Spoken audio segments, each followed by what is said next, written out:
వ్యాధిని సమూలంగా నయం చేయాలంటే వ్యాధితో పాటు ఆ వ్యక్తిలో శారీరకంగా మానసికంగా ప్రస్ఫుటంగా కనిపించే లక్షణాలను కూడా దృష్టిలో ఉంచుకోవాలని చెప్తుంది హోమియో వైద్యం. ఈ సూత్రం ఆధారంగానే వ్యక్తుల్ని ఆయా ఔషధాల పేర్లతో పిలుస్తూ ఉంటారు హోమియో నిపుణులు. ఉదాహరణకు బెరేటా కార్బ్ వ్యక్తుల్లో అమాయకత్వపు పాళ్లు ఎక్కువగా ఉంటాయి. శారీరకంగా మానసికంగా మరుగుజ్జు లక్షణాలు కనిపిస్తూ ఉంటాయి. ఇలాంటి వ్యక్తుల్లో కనిపించే అనారోగ్య సమస్యలకు బెరేటా కార్బ్ ఎంత మేలైన ఔషధమో ఇప్పుడు తెలుసుకుందాం.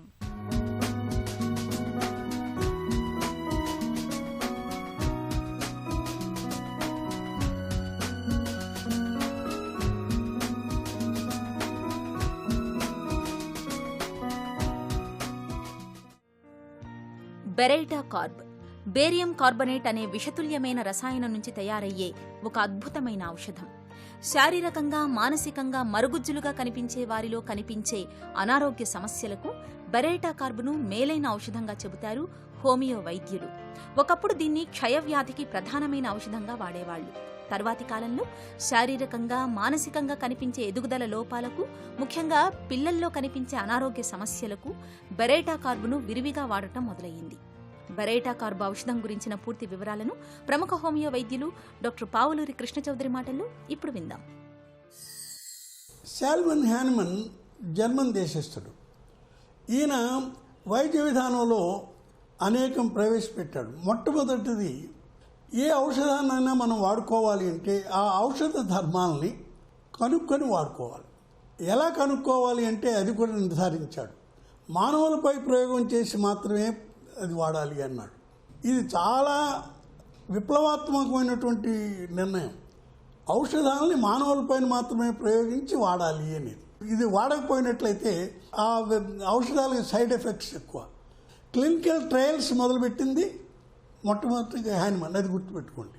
తర్వాత హ్యానిమన్ ఇంకోటి కూడా అన్నాడు, వ్యాధి అనగానే మనం శరీరం మాత్రమే పరీక్ష చేసి వ్యాధిని నిర్ణయం చేయటం అది శాస్త్రీయమైనటువంటి విషయం కాదు.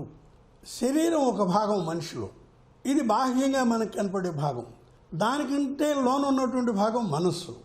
అంతకంటే వీటి రెంటికి కూడా ఆధారమైనటువంటి భాగం ప్రాణం. ఈ మూడు అంశాలను గుర్తుపెట్టుకుని మన ఔషధాలను వాడాలి అన్నాడు హ్యానిమన్.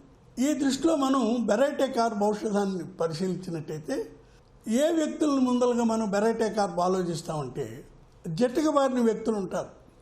మానసికంగా మరుగుజ్జు, శారీరకంగా మరుగుజ్జు.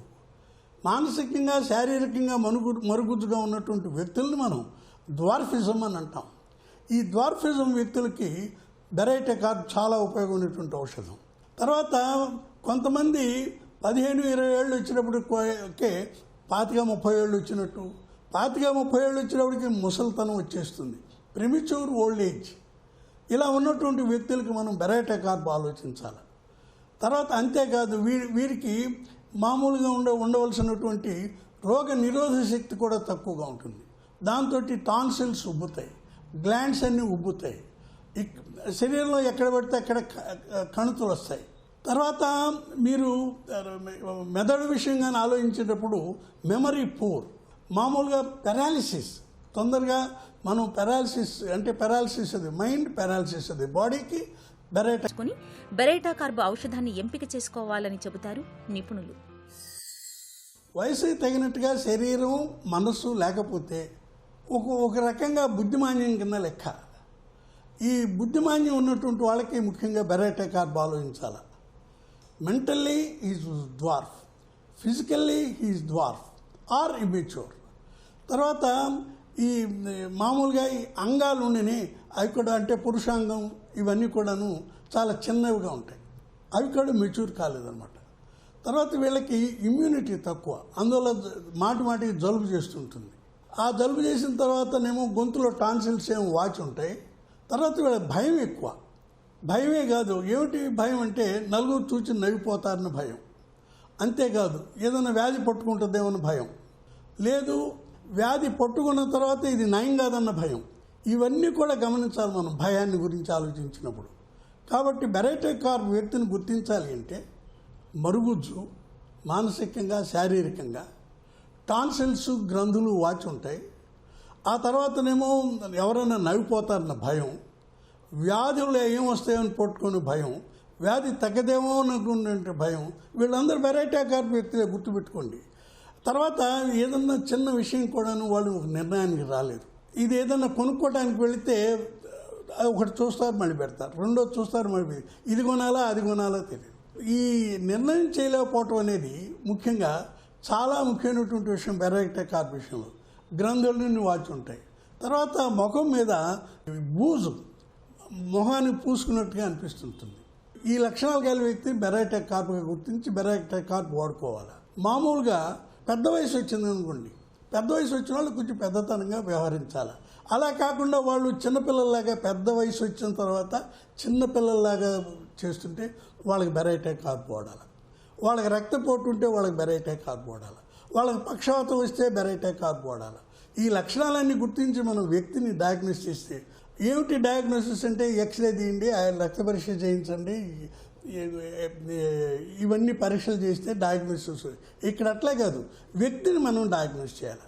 అతని యొక్క ప్రాణశక్తి ఏపాటు పనిచేస్తూ ఉంది, మానసిక శక్తి ఏపాటు పనిచేస్తూ ఉంది, శరీరం ఏపాటు పనిచేస్తూ ఉంది. బెరైటా కార్బ్ వ్యక్తుల్లో ఇది ఈ డయాగ్నోసిస్ మనం దృష్టిలో పెట్టుకుని, బాధలు కూడా దాన్ని దృష్టిలో పెట్టుకుని వాడుకుంటే మీకు హోమియో వైద్యంలో మీకు తగినటువంటి సత్ఫలితాలు మనం చూడగలుగుతాం.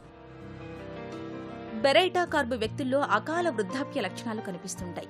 చిన్నపిల్లలైతే ఎండుకుపోయినట్లుగా కనిపిస్తుంటారు, పొట్ట ముందుకు పొడుచుకు వచ్చినట్లుగా ఉంటుంది. అలాగే పెద్దల్లో స్థూలకాయం సమస్యగా ఉంటుంది. బెరైటా వ్యక్తులకు చీటికి మాటికి జలుబు చేస్తుంటుంది, తరచూ తలనొప్పి బాధిస్తుంటుంది, గొంతు బొంగురుగా ఉంటుంది, జీర్ణశక్తి తక్కువ, ఎప్పుడూ పొట్టలో ఏదో ఒక బాధ ఉంటుంది. మెదడుకు రక్త ప్రసరణ తక్కువగా ఉండడంతో వీరికి పక్షవాతం వచ్చే ముప్పు ఎక్కువగా ఉంటుంది. మూత్ర విసర్జనపై సరిగ్గా అదుపు ఉండదు, మాటిమాటికి మూత్ర విసర్జనకు వెళుతుంటారు. పురుషుల్లో ప్రొస్టేట్ గ్రంథిలో వాపు ఉంటుంది. వయసుతో పాటు మతిమరుపు కూడా పెరుగుతుంటుంది. ఈ బాధలన్నింటికీ బెరైటా కార్బ్ చక్కగా పనిచేస్తుంది. బెరైటా కార్బ్ 200 cc మాత్రల్ని బాధలు తగ్గే వరకు వారానికోసారి చొప్పున గుణం కనిపించే వరకు వాడుకోవాలి.